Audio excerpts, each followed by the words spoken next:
Saudações, vigia das pessoas. Estamos vendo a série Classe VIP.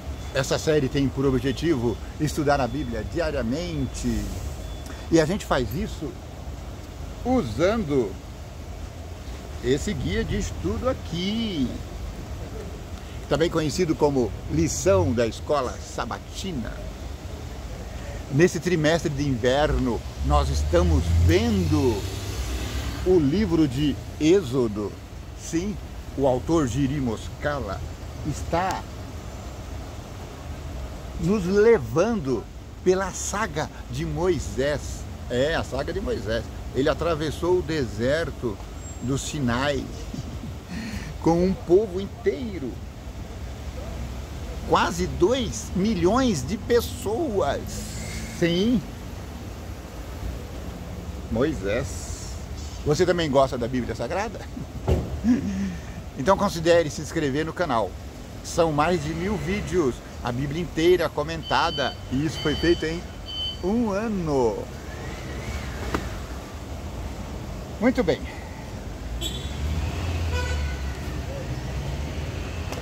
Hoje nós estamos aqui num lugar peculiar. Aqui é conhecido como a Praça das Artes. Na cidade mais rica do país. Eles também têm dinheiro. A prefeitura tem um evento chamado Nosso Abraço. Uma vez por ano ele chama todo mundo aqui para dar um abraço fraternal. Oferece um lanchinho gostoso. Tem 1 ou 2 palestras. Sinceramente, estava vendo lá, mas não gostei muito não. Não sei se a pessoa era comediante, era meio engraçada, ou queria ser engraçada, ou se ela estava apenas fazendo uma autoajuda, não sei. Eu fiquei pouco tempo, não aguentei ficar mais.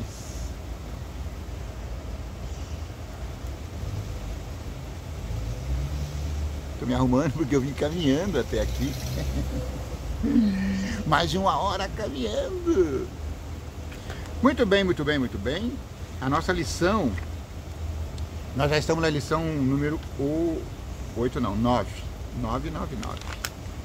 A lição número 9 fala vivendo a lei. Que lei? Aquelas 10 palavras que nós falávamos semana passada, tá bom? Essa semana nós estamos fazendo um pouquinho diferente. Então eu fiz uma lição com 3 dias, agora eu vou fazer outra com 3 dias. Acho que é isso mesmo, né? O código da aliança.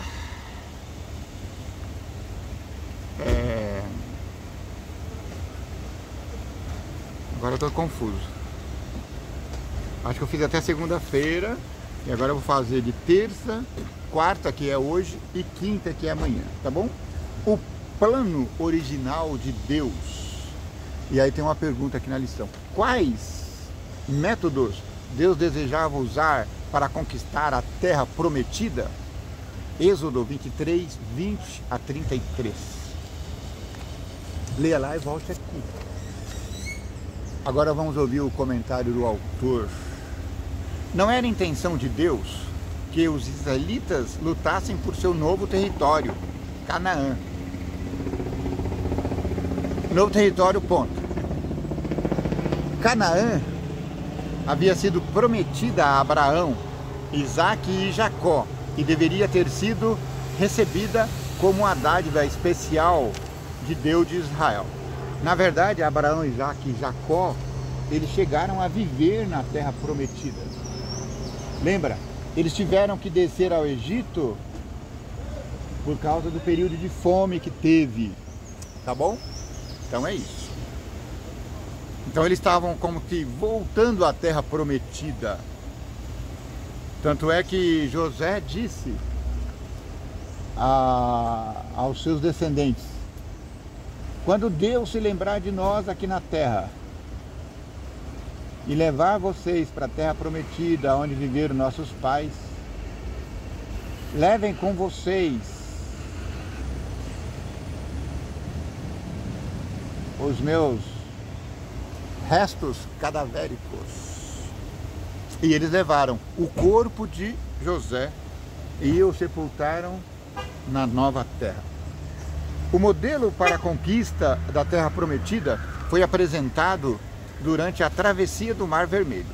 Deus lutou por seu povo e deu a ele vitória completa sobre os exércitos que planejavam destruí-lo. Êxodo 14, 13 e 14. Os egípcios foram derrotados porque o Senhor interveio milagrosamente. Da mesma forma, na época do rei assírio Senaqueribe, Deus derrotou o exército assírio, mesmo sendo vasto. O exército assírio eram 80 mil soldados. E o exército de Israel tinha o quê? 10 mil. E Deus destruiu Senaqueribe. Da mesma forma agora, Deus destruiu o exército de Faraó. Deus lutou por seu povo e deu a ele vitória completa sobre os exércitos que planejavam destruí-lo. Êxodo 14, 13 e 14. Os egípcios foram derrotados porque o Senhor interveio milagrosamente. Já tinha falado isso. Da mesma forma, na época do Senaqueribe, Deus concedeu a vitória porque o rei Ezequias confiou na mensagem divina dada por meio do profeta Isaías, segundo Reis 19, 35, Isaías 37, 36. Não importa o tamanho do seu inimigo, se você está com Deus, a vitória é certa. Essa é a mensagem que foi dada a Senaqueribe, ao rei Ezequias, porque o rei chorava. Ezequias chorava porque como é que eu vou destruir um exército de 80 mil homens? Eu mal tenho 1000 soldados. Tanto é que o Senaqueribe, por meio de seu comandante-chefe, falou: nós te daremos 2000 cavalos, se você tiver homens suficientes para montá-los. Uau!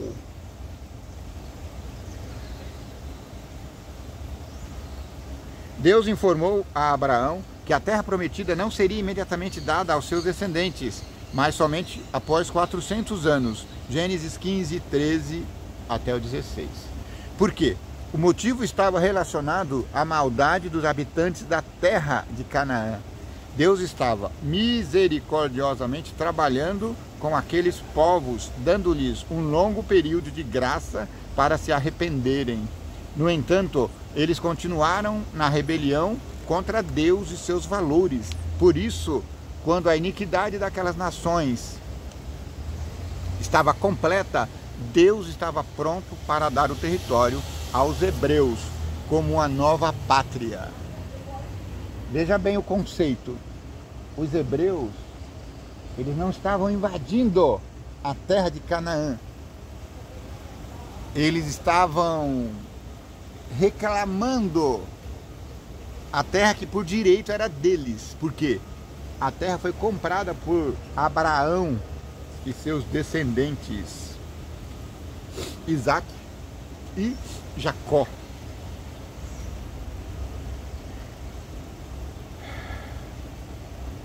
Além disso, o Senhor prometeu que expulsaria as nações à frente de Israel por 2 métodos incomuns, mas bastante eficazes. Primeiro, enviando terror sobre as nações ímpias. Segundo, com vespas que as expulsariam antes que os israelitas chegassem ao novo território. Seus inimigos simplesmente abandonariam o lugar e fugiriam. Êxodo 23, 27 e 28. O papel crucial na conquista da terra prometida seria desempenhado pelo anjo de Deus. Esse mensageiro era Cristo, que guiou Israel, conquistou territórios e os protegeu. Ele estava na coluna de nuvem que os guiava de dia e na coluna de fogo à noite.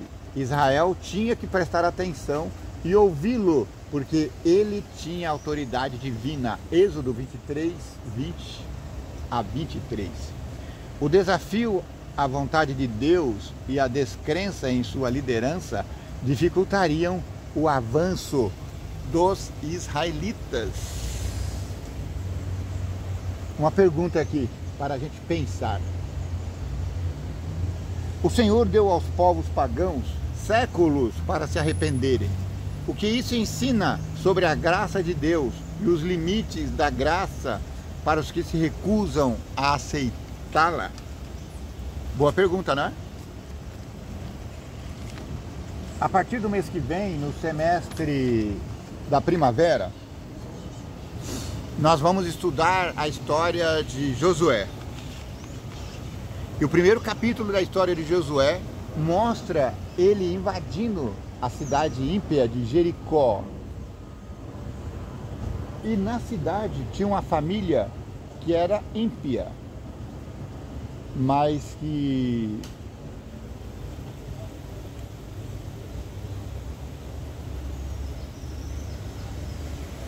que eles de algum modo entenderam os apelos de Deus por salvação e foi salvo, a família toda. Estou me referindo à mulher chamada Raabe. A mulher Raabe, ela não vivia uma vida muito muito nos padrões aceitáveis como morais. Tudo bem, meu cavaleiro? Quer passar no YouTube ao vivo aqui? Nós estamos ao vivo. Maravilha, um bom dia para todo o pessoal que está assistindo. Manda ele se inscrever no canal Vigia das Pessoas. Se inscreva aí no canal do rapaz aí, ó, tá falando uma palavra bonita. Qual o seu nome? Prazer, Cícero, meu nome. Meu nome verdadeiro é Cícero. Renato. Meu nome de guerra é Vigia das Pessoas. A gente estuda a Bíblia. São mais de 1000 vídeos. Por dia? Por ano? Por ano. Eu fiz em um ano. Coisa boa, hein? Entra lá. Espalhando a palavra? Estou espalhando. Vigia das Pessoas. Bom serviço. Ficar com Deus aí. Bom Obrigado. Dia. Vai com Deus. Faça como o moço ali. Se inscreva no canal. Compartilha. Dê o seu gostei ou não gostei. O YouTube não está nem aí, meu amigo. Se você gosta ou não gosta. O importante é que você compartilha. Tá entendendo? Então, voltando ao tema aqui. A família de Raabe, ela foi toda convertida. Ou seja, você morar no Egito não quer dizer perdição. O Egito era a terra da perdição. Babilônia era a terra da perdição. Canaã era a terra da perdição. Jericó era a terra da perdição. Mas Deus encontra você aonde você estiver. Tá bom? Então não se importe com isso. Se você não se sente muito... se você se sente como as pessoas teoricamente perdidas, né, na Bíblia, como Raabe e outras pessoas, os publicanos, os fariseus, Deus ele fala: há salvação para você. Ok? Deixa eu ver aqui onde é que eu tô, até me perdi aqui. Ah tá, hoje quarta-feira, olho no olho. Você gosta tete a tete, olho no olho? Leia Mateus, capítulo 5, verso 38 ao 48. Como Jesus interpretou o significado da lei, olho por olho, dente por dente, como devemos aplicá-la? Essa é a lei de Pantaleão. Como é que é? A lei do Talião. A lei do Talião dizia o seguinte: olho por olho, dente por dente. Uma vez eu recebendo a explicação sobre essa lei de Talião, ela, à primeira vista, você tem a impressão de que você tem que vingar a ofensa que alguém te fez. Então, olho por olho, dente por dente. Mas não é isso. Essa lei do Talião era uma lei limitadora. ela dizia assim: se você perdeu só um olho, você deve tirar apenas um olho do seu agressor. Se você perdeu só um dente, você deve tirar um dente somente do seu agressor. Lembra daquele filme? Claro que lembra, né? O Godfather, Poderoso Chefão. O filme começa com um tiozinho lá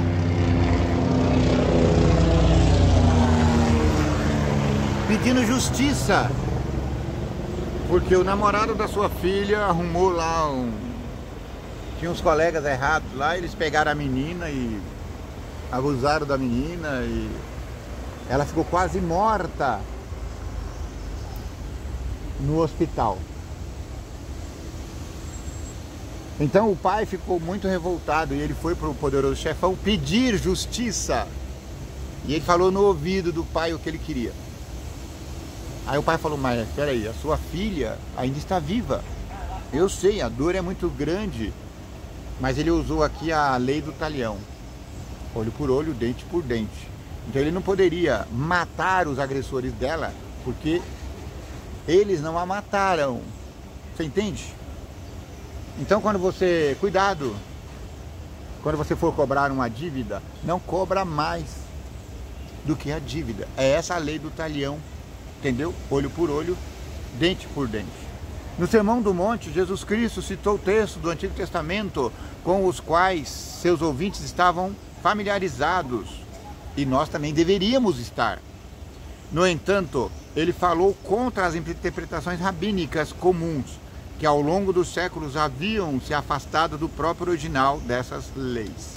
Ou seja, a tradição humana não apenas escondeu o propósito da palavra de Deus, mas, em vários casos, distorceu seu significado e intenção. Pense, por exemplo, nas leis que os fariseus criaram a respeito do sábado. Eram tão exatistas que a pessoa não podia cuspir no sábado. Porque se a pessoa... Lembra quando Jesus cuspiu no sábado e fez lodinho e colocou no olho do cego e o cego viu? Eles acusaram Jesus de transgredir o sábado. Jesus estava transgredindo o sábado não porque curou o cego, mas porque cuspiu no chão. E a tradição dizia que se você cuspir no chão, a saliva cair sobre uma semente e a semente germinar, então você será acusado de transgredir o sábado, porque é como se você tivesse plantado. Olha que loucura! Era contra essa doideira que as pessoas se revoltavam.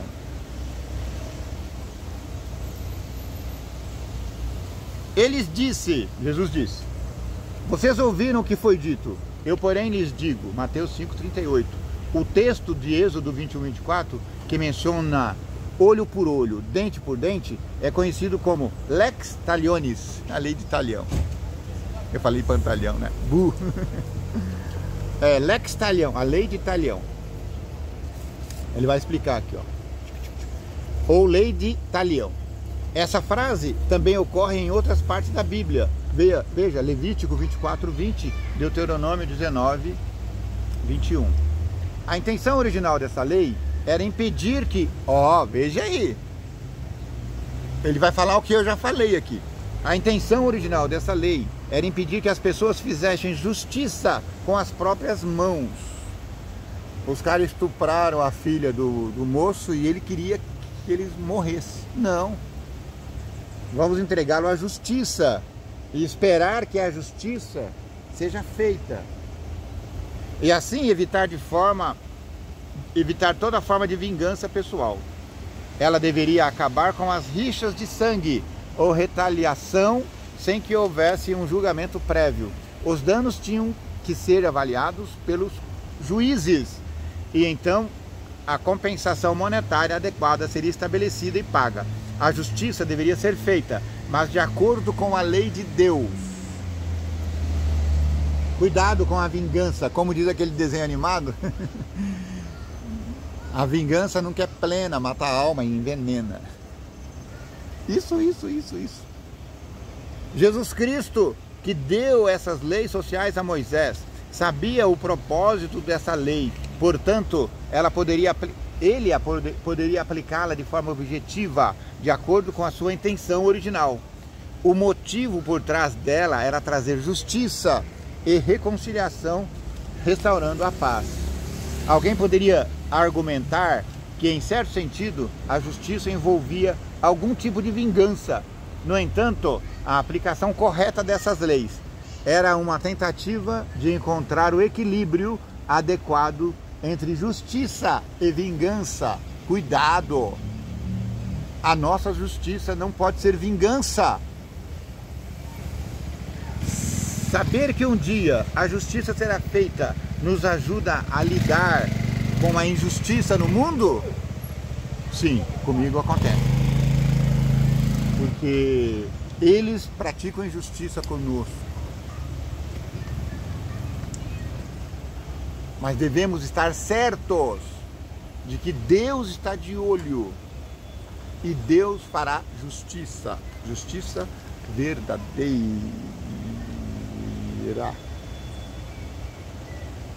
Para finalizar, quinta-feira 28. Veja que eu estou estudando 3 dias. Eu estou mudando um pouquinho porque as pessoas estão ficando cansadas com a lição todo dia. Então eu estou tentando dar um descanso. Coloque aí nos comentários o que você está achando desse novo método de lição. Eu estou fazendo, num dia eu faço sexta, sábado, domingo. Ó, sexta, sábado e domingo. No outro eu faço segunda, terça, quarta e quinta. Eu não sei como é que eu estou fazendo, eu estou meio confuso. Mas a ideia é fazer 1 ou 2 lições por semana. Tá bom? Para que você tenha mais paciência e consiga assistir tudo. Coloca aí se você achou o modelo tá bom ou você quer que eu volte naquele modelo dia a dia. Dia a dia, em todos os momentos. Parei. Vingança. Meus amados, não façam justiça com as próprias mãos, mas deem lugar à ira de Deus. Pois está escrito, a mim pertence a vingança, eu é que retribuirei, diz o Senhor dos Exércitos. Romanos 12, 19, citando Deuteronômio 32, 35. Não faça justiça com as próprias mãos. Confie nos juízes. O duro é quando você mora num país em que a justiça não é tão justa assim. O Supremo Tribunal Federal brasileiro está sendo punido internacionalmente por ações contra a humanidade. Nós temos nesse país hoje mais de 1000 pessoas presas politicamente. Então, a gente não pode confiar nos nossos juízes, mas temos que orar ao Senhor para que Ele nos ajude a reorganizar a casa, porque está difícil. Que promessa ou mandamento e mandamento são encontrados nesses versículos? Como eles estão intimamente relacionados? Comentário do autor Giri Moskala. Até que o Senhor trouxesse a justiça eterna, era dever dos juízes do antigo Israel implementar a lei e determinar punições justas quando ocorressem dano ou lesão. Mas primeiro eles precisavam dos fatos. O problema era que os mestres da lei da época de Cristo aplicavam essa lei de uma forma que abria a porta para a vingança pessoal. Ao fazer isso, o princípio foi tirado de seu contexto e o propósito original foi distorcido. Consequentemente, eles acabavam defendendo exatamente o que a lei proibia. Vê que engraçado?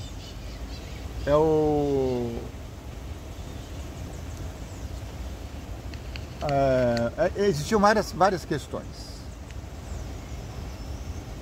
O distorcimento da lei, 2 pratos, 2 medidas, 2 pesos, 2 medidas.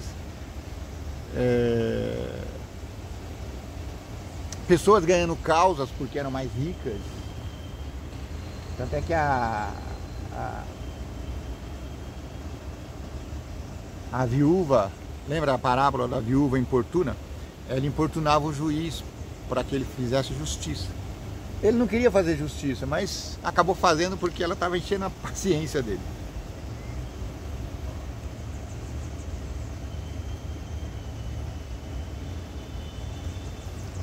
Outra questão. Leia Mateus 6, verso 4. Mateus 6, versos 16 a 27. Leia Lucas 6, verso 23. Leia 2 Timóteo, capítulo 4, verso 8. O que esses textos nos dizem sobre como Jesus via os princípios de recompensa e punição? Aperta o pausa, vai lá ler essas passagens e volta aqui. Muito bem. Jesus não era contra o princípio da recompensa e punição. Justiça é uma questão de princípio, é parte essencial da vida. No entanto, ninguém deve assumir para si o papel de juiz, júri e carrasco. É o que o ministro Alexandre de Moraes está fazendo.